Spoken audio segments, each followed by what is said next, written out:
Hi everyone, I'm your host, Nicole Wood. Welcome to Scicomm Monday. Today we're going to be diving into some Great Lakes fun and talking about some science communication, and then we'll be highlighting the upcoming IAGLR 2017 conference, which yours truly and today's guests will also be at. So with that, I'd like to introduce today's guest. It's Allison Voglesong. She's a Michigan Sea Grant and IJC fellow, and she's currently in Windsor, Ontario. So welcome to the broadcast, Allison. Thanks for having me, Nicole. So why don't you tell us a little bit about yourself so everyone knows where you're coming from and like how you got to where you are today. Sure. I came to doing science communications in sort of a roundabout way. Basically, the first job I had after I completed my undergraduate at Michigan State University in international relations was at a green building certification company. And what I learned there was that communicating to the clients was the hardest thing to do and the most important for their business model. And I got really interested in multimedia communication, so I went to work for a small film company in Royal Oak, Michigan, which is outside of Detroit. And there I learned how to do certain kinds of film, especially public service announcements, which aren't necessarily like ads where you're selling something, but you're trying to tell people what they should do that's good for them, but in a way that's not preachy or mom-ish. And I think there's a lot of similarity between what the public health world has and science communication has, which is that you're trying to sort of nudge people to understand something without telling them just explicitly, this is how it is, and if you don't think that, then you're wrong. And you have to make it a little interesting. And so that was really beneficial for me. And with that knowledge of videos and multimedia communication, I started working in different water and Great Lakes specific areas. I used to intern at Circle of Blue, and if you haven't followed Circle of Blue, they're online global water news source, and they do a lot of great infographics and videos, and they cover a lot of really interesting topics about water, the water energy food nexus, all around the world. So that was a great experience. And then I worked for a nonprofit called Flow in Traverse City, and they do some really excellent work regarding Great Lakes and protecting the Great Lakes waters through the public trust. And I was able to help them improve their multimedia communications there. And now what I do at the IJC is also produce multimedia for them, specifically for the Great Lakes Regional Office that's in Windsor, Ontario. And that office primarily exclusively works on the Great Lakes Water Quality Agreement. And so the aspects of the Great Lakes that we work in is water quality in all 5 of the Great Lakes.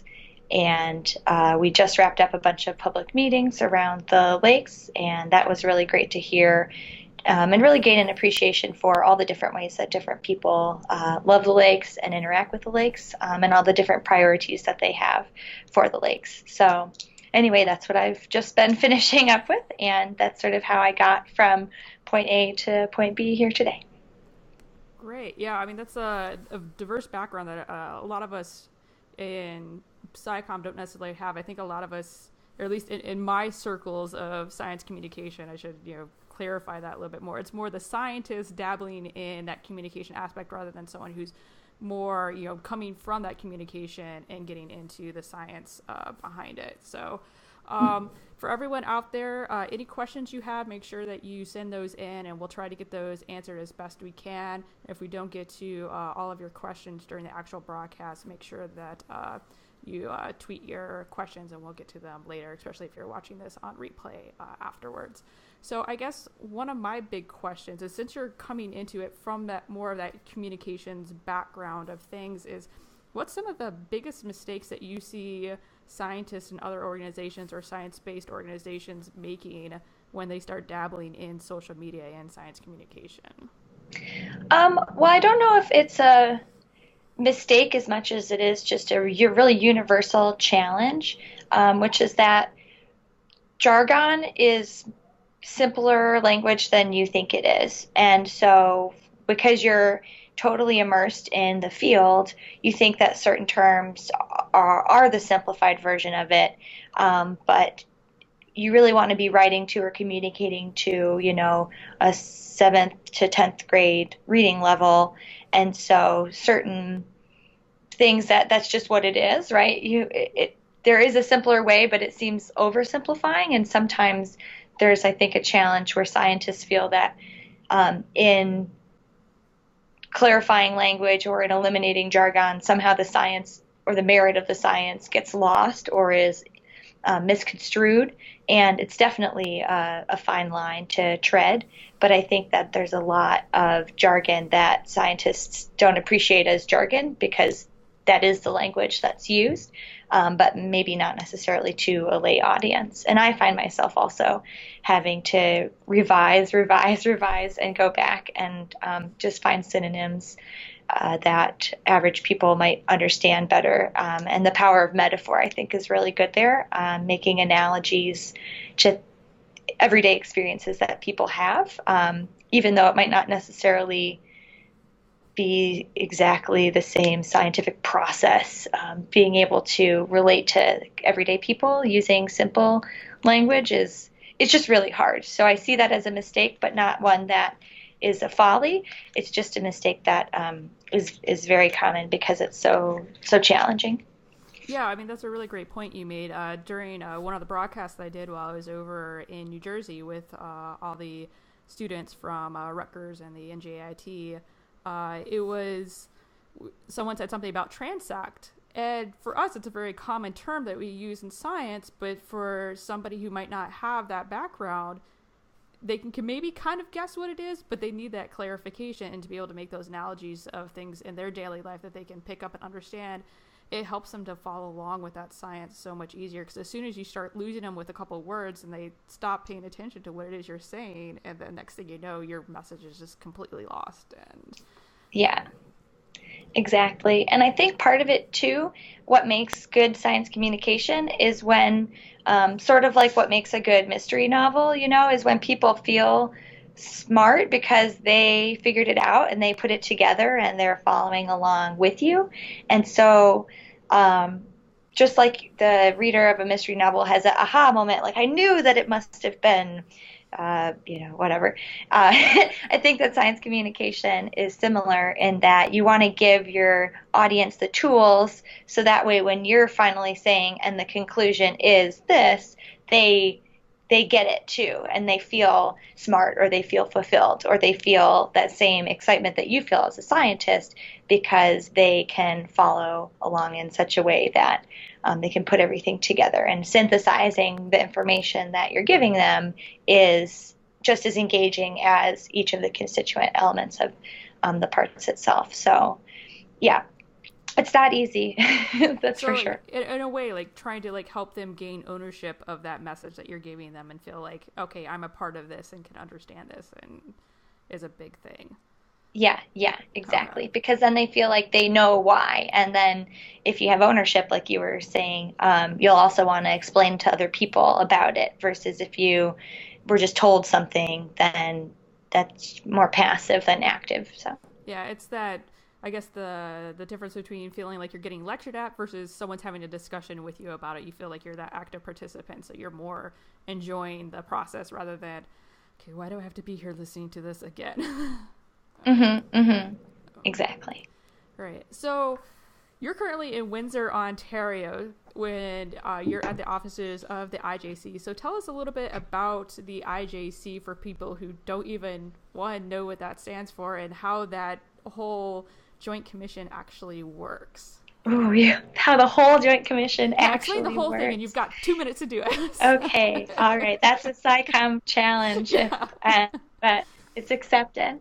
So, International Joint Commission, the border agents always like to tease me if that has anything to do with marijuana. It does not. That just makes me blush when they ask me when I cross the border. So, the Joint Commission started in 1909 because the US and Canada signed a treaty between the two countries. And the treaty, called the Boundary Waters Treaty, negotiated a system to settle any sort of conflict that the two countries might have regarding water bodies that the boundary between the two nations. Back then, forests were diverted, especially out in the West, the breadbasket, and it was an issue for certain waterways that flow. The downstream users were getting less water, and the levels were down because upstream users were diverting so much for agriculture.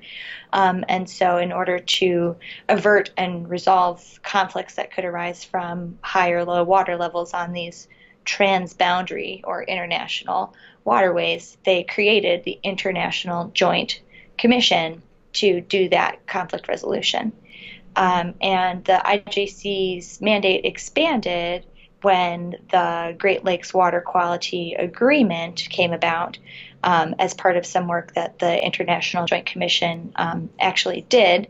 So when the IJC works on an issue, they don't just have carte blanche, but the governments of the US and Canada have to give them a reference and ask them to work on something. And one of the issues around the time of the 70s that the IJC was given reference to was the water quality on the Great Lakes. Before that, really, the IJC was limited to water levels in transboundary waters. And so from that work, the US and Canada, instead of signing a treaty, they signed an agreement. And that created the Great Lakes Water Quality Agreement. And that agreement created the Great Lakes Regional Office. And the agreement had been amended with protocols and then updated several times, most recently in 2012. And the agreement looks at all of the Great Lakes as an ecosystem. And it's separated, well, the current version of it is separated into annexes, as well as it has goals and objectives relating to human health. And so the Great Lakes Regional Office of the International Joint Commission, what they do is oversee the implementation and progress of the Great Lakes Water Quality Agreement, and do a lot of science and do a lot of public engagement, and are really the coordinating body for the agreement and for Great Lakes water quality. Whereas the rest of the IJC, they have an office in Washington, D.C. and an office in Ottawa, Ontario, and they do the administration for basically everything else, including the levels on the Great Lakes and levels on the other transboundary waters that they have references and boards for. So our office, we don't do things like the Niagara Board of Control.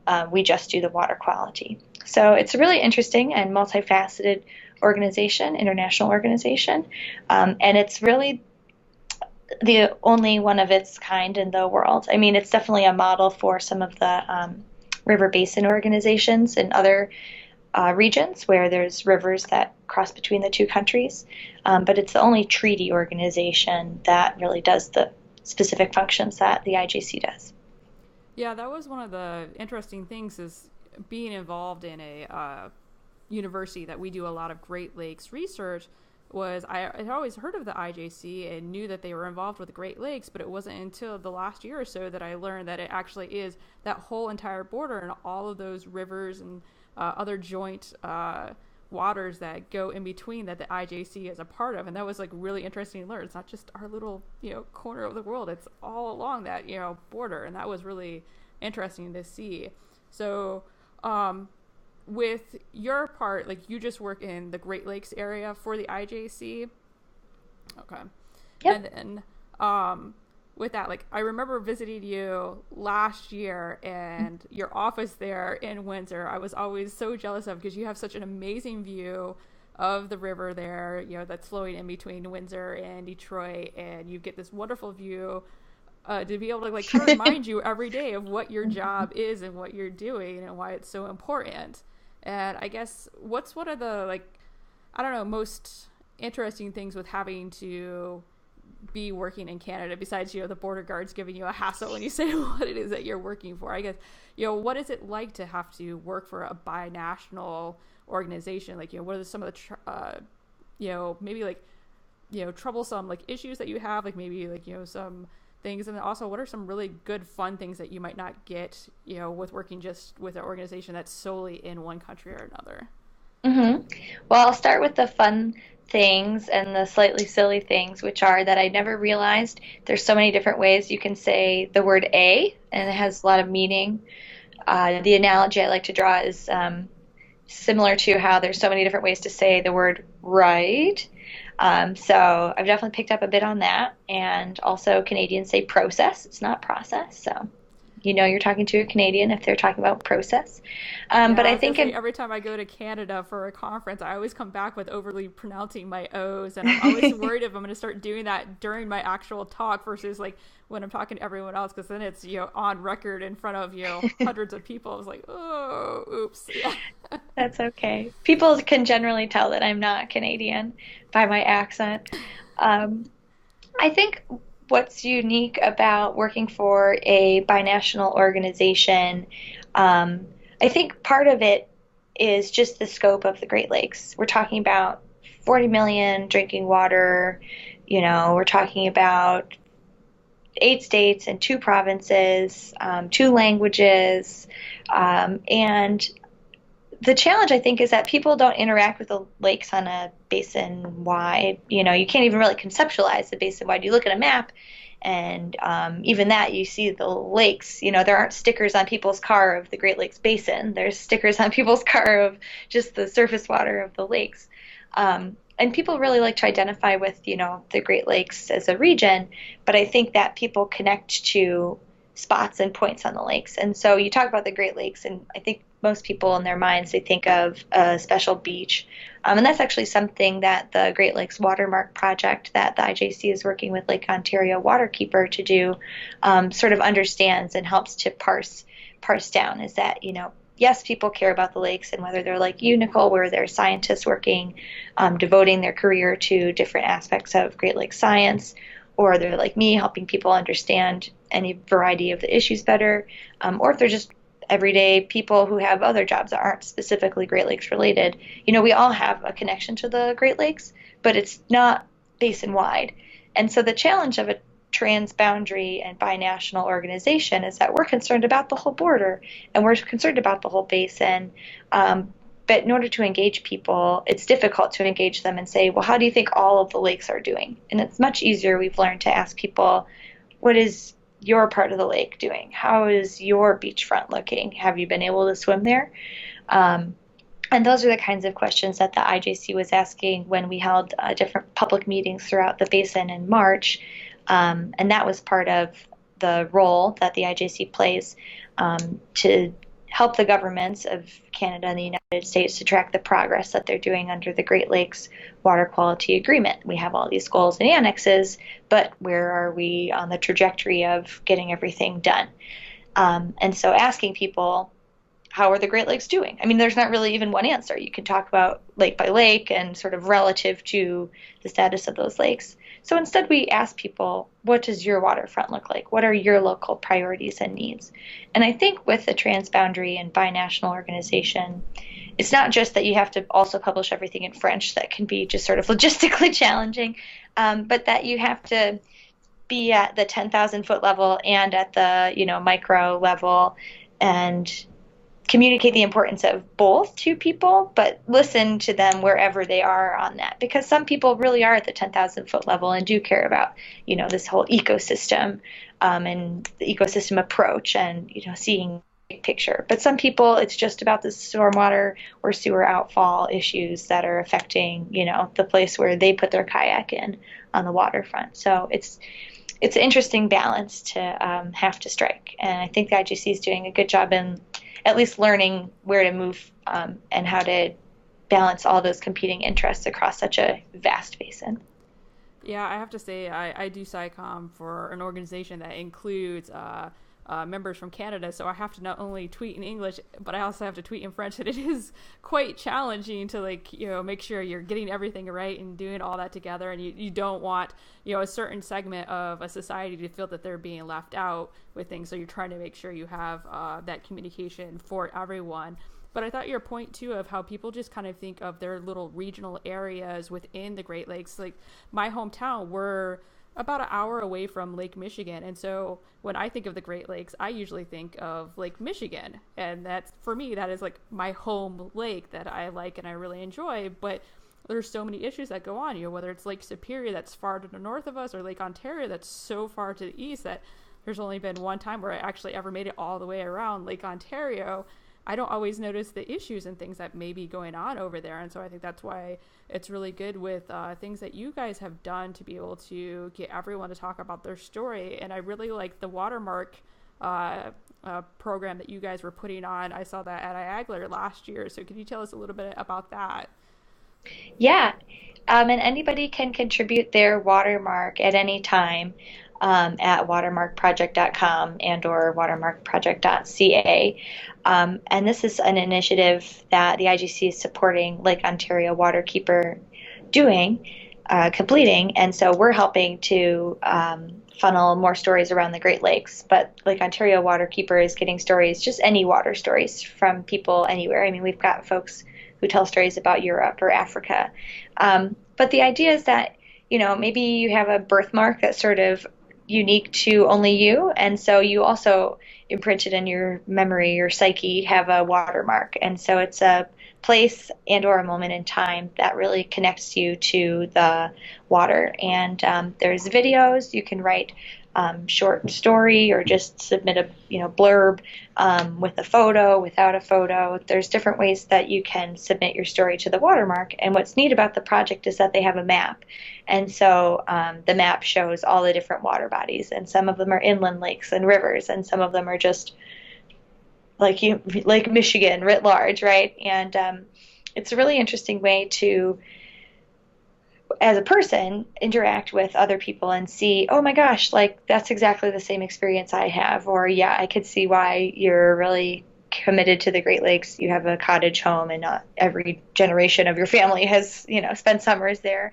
What's interesting about the product too is it also substantiates the sort of intangible connection that people have to the lakes to demonstrate why things like funding for the Great Lakes restoration are so important, demonstrate why things like improving access to waterfront recreation, why all of the objectives for improving and maintaining Great Lakes water quality, how and why they're important to everyday people. And it's not just something that, here's my peer-reviewed study that says that fish consumption, blah, blah, blah, that affecting whatever population of fishers. Like that's extremely valuable research that has to be funded. But if you can have stories from urban fishermen saying, I learned how to fry walleye from my grandfather, and that's something I always think of when I enjoy a meal from the river, those are intangible connections that also substantiate and help to support why it's so important to continue to fund and support Great Lakes restoration projects across the board. Right, yeah, that makes a good point, because I think of my own research with mute swans. If I was to go into all the details of, the issues with the invasive mute swan in the Great Lakes, people might not necessarily get, okay, why them eating a weed from the lake, or, what they consider a weed, in their personal lives is such a big issue. But say if I show them a drawing that Abby McBride, who's a sketch biologist on Twitter, did for me when I was at NAOC of them chasing me on my kayak, that resonates with people and they get it and they understand, oh yes, this is an aggressive bird, shouldn't be here. Okay, we understand that now. And so to be able to put it into the terms that they can get it in, in a visual way too, I think sometimes helps them to be able to really picture that rather than, trying to, like you said earlier, with all that jargon that's associated with my research to how do you filter that down so people can understand? Because I need that too. It's, if it's another scientist that's just slightly outside my field, I'm basically that, member of I know we don't really using the term general public, but just kind of where you're at that base level knowledge and you're I don't understand this. Please explain this. And I'm a scientist and I don't always understand those things. So I need someone to draw me that pretty picture of some atom chasing a chemical element across the screen so I can understand what's going on. I can't just have you describe it and be like, nope, I don't get it. So yeah. Yep.